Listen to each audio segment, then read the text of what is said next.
কুকরাও দেখি এখন অগো দাবি লইয়ে নামছে। এখন যেই শাহবাগে যায় হেই এক দাবি লইয়ে যায়, এই দাবি পূরণ করে। তা আমরা এই ব্যাটারি চালিত রিক্সাওয়ালারা দোষটা করলাম কি?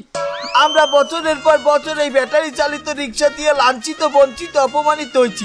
না না, এখন আমাকেও আন্দোলনে নামা লাগবে। তুমি কে, আমি কে? ব্যাটারি ব্যাটারি দাবি মোদের একটাই, জাতীয় বাহন রিক্সা চাই। তুমি কে, আমি কে? ব্যাটারি ব্যাটারি দাবি মোদের একটাই, জাতীয় বাহন রিক্সা চাই। জাতীয় বাহন রিক্সা চাই। দাবি মোদের একটাই। সুপ্রিয় দর্শক মণ্ডলী, আমরা দেখছি রিক্সাওয়ালারাও তাদের দাবি নিয়ে রাস্তায় নেমে গেছে। চলুন আমরা দেখে নেব তারা কোন দাবিতে রাস্তায় নেমেছেন। এই যে ভাইজান, আপনারা কোন দাবিতে রাস্তায় নেমেছেন আমাদেরকে একটু বলবেন?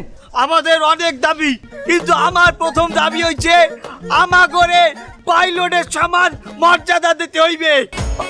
পাইলটের সমান মর্যাদা দিতে হবে মানে? এই যে একজন বিমান চালক, হে বিমান কি করে? চালায়। আর যে একজন রিক্সা চালক, সে রিক্সা কি করে? চালায়।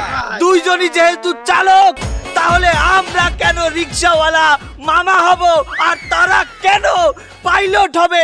এই বৈষম্য কেন? আচ্ছা ঠিক আছে, বুঝতে পেরেছি। আপনাদের কি আর কোনো দাবি আছে? আমার কাছে আসেন। আমাদের একটাই দাবি, আমাদের রিক্সাকে উবার পাঠাওতে অ্যাড করতে হবে। রিক্সাওয়ালারাও ডিজিটাল হয়ে যাচ্ছে। ভাইজান, আপনাদের আর কোনো দাবি আছে কি? অবশ্যই আছে। আমাদের আরো একটা দাবি, আমাদের রিক্সার ভাড়া কোনো প্যাসেঞ্জার ঠিক করতে পারবে না। আমাদের রিক্সার ভাড়া আমরা ঠিক করব। যদি বলি ভাড়া 300 টাকা, 300 টাকাই দিতে হবে, অন্য কোনো কথা চলবে না।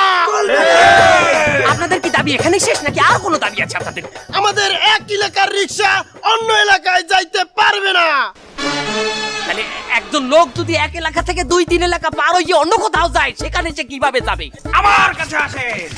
এক প্যাসেঞ্জার এক এলাকা থেকে 2-3 এলাকা পরে যেতে চাইলে তাকে ট্রানজিট নিয়ে যেতে হবে। কথা বলেন না কেন?